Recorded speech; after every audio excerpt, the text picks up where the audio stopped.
नमस्कार, आप सभी देख रहे हैं न्यूज टुडे और मैं हूं आपके साथ विश्वेश तिवारी। वक्त हो चुका है उत्तराखंड से जुड़े कुछ प्रमुख खबरों का।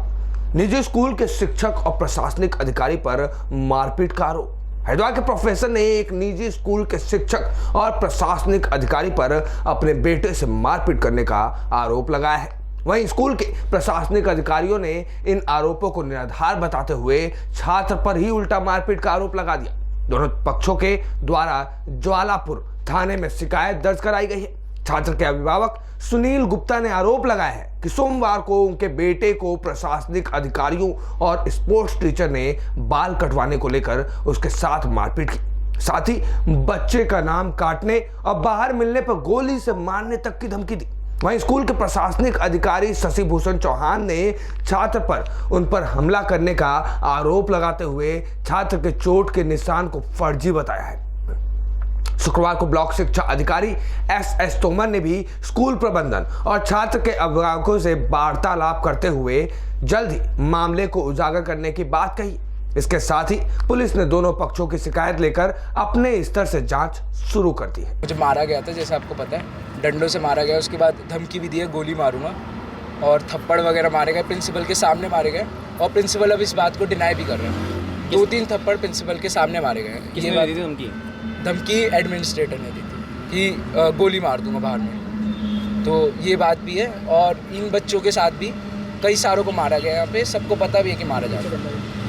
उनका कहना था कि मेरे बाल उतने छोटे नहीं है जितने होने चाहिए, जबकि मैं कटवा के आया था। उन्होंने बोला था कि मंडे को जब आओगे बाल कटवाने, और मैं कटवा के भी आया, लेकिन अब उनके हिसाब से वो बड़े थे तो उन्होंने मारने की सोचा। बेबुनियाद आरोप है, ये कोई सत्य नहीं है, क्योंकि हमने सैटरडे में उसको ओरल में एक नोटिस दिया था। उसने बोला था कि संडे में मैं हेयर कटिंग और डिसिप्लिन में मंडे से आऊँगा। तो मंडे में फिर हमने उसको बुलाया तो वो हमें नहीं मिला, इधर उधर भागता रहा। तो मैम उसको मेरे पास लेकर के आ गई। जब मैं उसको पूछना चाह रहा था तो उसने बोला कि मैं लाइब्रेरी में था। मैंने लाइब्रेरी सर को बुलाया, वो कहने कि ये मेरे पास छुपने के लिए आया था। तो फिर मैं उसको डांटते हुए जरा बोला तो उसने मेरे ये हिट कर दिया नाक पे। फिर मैं उसको सर के पास लेकर के गया। सर ने बोला इसके पेरेंट्स को बुला। हमने उसके पेरेंट्स को बुला लिया, डॉक्टर साहब को। बहुत देर सर से बात हुई, सब मामला सॉर्ट आउट हो गया। मंडे में फिर ट्यूसडे में फिर मैंने उसको एक नोटिस जारी कर दिया और कि अपने पेरेंट्स के सिग्नेचर करके, मतलब इस पर सिग्नेचर लेके आना। तो जैसे ही फिर उसको नोटिस थमाते हम ट्यूसडे में, तो वेडनेसडे में हमारे खिलाफ एफआईआर करने के लिए चला गया थाने में। तो फिर हमारे से थाने में हमारे पास भी कॉल आई, हम भी वहाँ पे चले गए। तो वहाँ हमने अपना पक्ष रखा, तो हमने भी एफआईआर दर्ज कराई है उस। नहीं, ऐसे कोई मारपीट नहीं हुई। वो निशान सब बनाए हुए निशान हैं। उसके फादर डॉक्टर हैं। जो है अभिभावक से बात की है, उनको काफ़ी रोष है। उनका कहना है कि मेरे बच्चे को जो है प्रताड़ित किया गया है, मानसिक रूप से भी और शारीरिक रूप से भी, और उस पर जो है संज्ञान लिया जा रहा है। अब पुलिस इनका जो स्कूल प्रबंधन का उनका क्या कहना है? अब प्रबंधन से बात कर रहे हैं। अभी मैं प्रिंसिपल साहब से बात कर रहा था, उन्होंने भी इस पर अपनी कमेटी की कोई जाँच की होगी। वो बात करके अभी चेयरमैन साहब से बात कर रहा हूँ, मैं इस पर चर्चा। इंटरलॉकिंग टाइल पर डामीकर करने पर भड़के कांग्रेसी। विभाग कार्यालय में की तालाबंदी। एम्स रोड पर बनी 2 करोड़ की सड़क में गड्ढा होने और इंटरलॉकिंग टाइल्स पर डामरीकरण करने पर कांग्रेसी लोक निर्माण विभाग के खिलाफ भड़क गए। कांग्रेसियों ने रेलवे स्टेशन के निकट लोक निर्माण विभाग के कार्यालय पर ढोल नगाड़े बजाकर नारेबाजी करते हुए प्रदर्शन किया। लापरवाही बरतने वाले अधिकारियों और ठेकेदार पर कार्रवाई करने की मांग की है। कांग्रेस नेता जयेंद्र रमोला के नेतृत्व में दर्जनों कांग्रेसी एकत्रित होकर रेलवे स्टेशन के निकट लोक निर्माण विभाग के कार्यालय पहुंच गए। कांग्रेसियों को देखकर लोक निर्माण विभाग के अधिकारियों ने चैनल गेट को बंद कर दिया।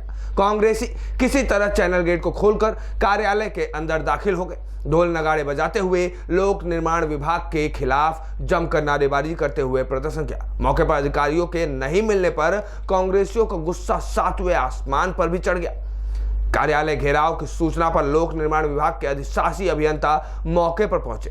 कांग्रेसियों ने एम्स रोड पर 2 करोड़ के डामरीकरण के बाद हुए गड्ढे को लेकर सवाल खड़े किए हैं। इंटरलॉकिंग टाइल्स के ऊपर भी डामरीकरण करने को लेकर कई तरह के सवाल पूछ डाले हैं। के अधिकारियों से जब मेरी बात हुई तो मैंने उन्हें कहा करे हम जनता का भला चाहते हैं। अरे मैंने कहा जनता का आप भला चाहते हो तो ये धांधली क्यों चाह रहे हो? जनता का भला चाहते हो दोबारा से आपने या तो टाइल ना बिछाते, टाइल बिछाई थी तो उसको टाइल के ऊपर इस तरह से ना काम करते, टाइल निकालते, टाइल के नीचे जो रोड की मानकता है उसके मानक के हिसाब से रोड बनाते और उसके बाद डामरीकरण करते।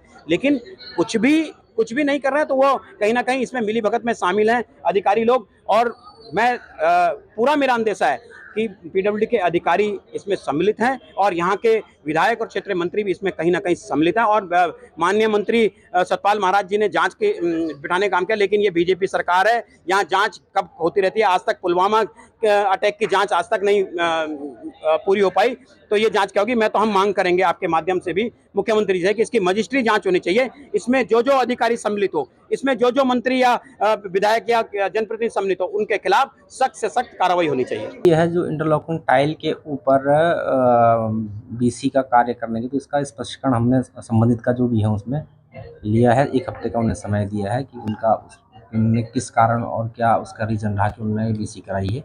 बाकी जहाँ तक गुणवत्ता की बात है, देखो उसमें तो हमारा हर कार्य का थर्ड पार्टी मॉनिटरिंग होती है और उसमें टेस्टिंग होती है, प्रॉपर जो भी मानक है उनके हिसाब से उसमें गुणवत्ता का ध्यान रखा जाता है। सर 1 हफ्ते का समय है? एक हफ्ते का टाइम दिया हुआ है हमने।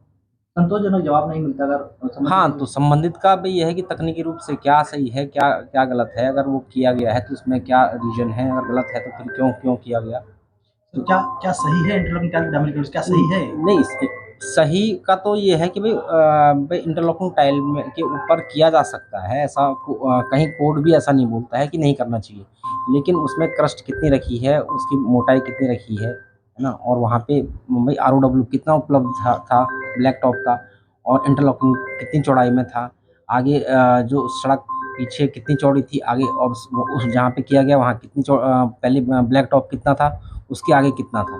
सर ऐसे में आप किया जा सकता है, तो अभी कुछ दिन पहले इंटरलॉकिंग टाइल का काम हुआ था, सीधा डामरीकरण क्यों हुआ? फिर क्या जरूरत? हाँ, ये एक रीजन 60 लाख का काम हुआ लगभग इंटरलॉकिंग टाइल का। हाँ, लेकिन वो देखना पड़ेगा कि भाई ये जो इंटरलॉकिंग टाइल का काम था वो कब हुआ है ना, और उसके बाद ये बीसी का यहाँ पे काम किया है, कितनी लंबाई में कितनी चौड़ाई में किया गया है, वो उनका संबंध का जो भी स्पष्टीकरण आएगा उसके आधार पे द्वारा की जाएगी इस मामले में।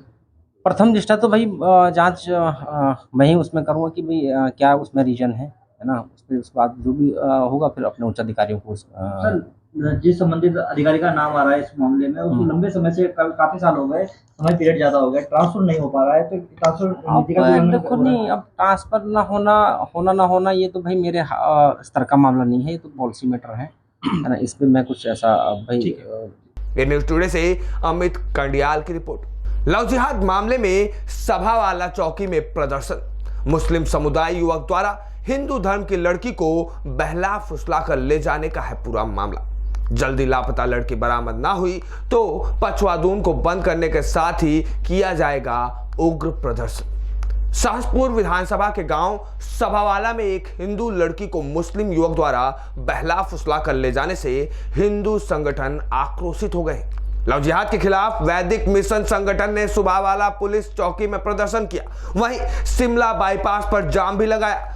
थाना अध्यक्ष गिरीश नेगी व चौकी इंचार्ज रजनीश सैनी ने उनको समझा बुझाकर जाम खुलवाया। संगठन के कार्यकर्ताओं ने चौकी में जमकर नारेबाजी की और कहा कि जल्द लड़के बरामद नहीं हुए तो आरोपी गिरफ्तार ना हुए तो उग्र प्रदर्शन किया जाएगा। वहीं एसपी देहात कमलेश उपाध्याय का कहना है कि लापता लड़की को तलाश किया जा रहा है, जल्दी आरोपी लड़कों की धरपकड़ की जाएगी। संगठन के द्वारा बताया गया कि मुस्लिम लोग एक एजेंडे के तहत हिंदू युवतियों को निशाना बना रहे। वैदिक मिशन संगठन के अध्यक्ष जसवीर सैनी ने क्या कुछ कहा, जरा आप भी सुनिए। सरकार बिल्कुल गंभीर है और इस प्रकार के जो भी मामले हैं बिल्कुल बर्दाश्त नहीं किए जाएंगे और इस प्रकार के असामाजिक तत्व हैं उनके खिलाफ सख्त से सख्त कार्रवाई होगी।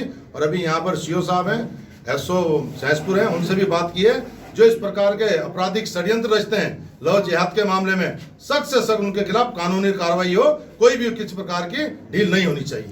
प्रदर्शनकारियों को लाठीचार्ज की बात सामने आ रही है। मैंने बिल्कुल कहा, अभी मैंने पूछा है, बल्कि इन्होंने कहा कि कोई ऐसी बात नहीं है। मैंने कहा बिल्कुल भी, क्योंकि लोकतंत्र है, लोकतंत्र में जो है अपनी बात रखने का सबको अधिकार है, और इसलिए मैंने कहा किसी प्रकार की भी गांव वालों की किसी के साथ कोई बदतमीजी नहीं होनी चाहिए, ये बर्दाश्त नहीं होगा। लव जिहाद के विरोध में पशुधन बंद का आह्वान किया गया है आज।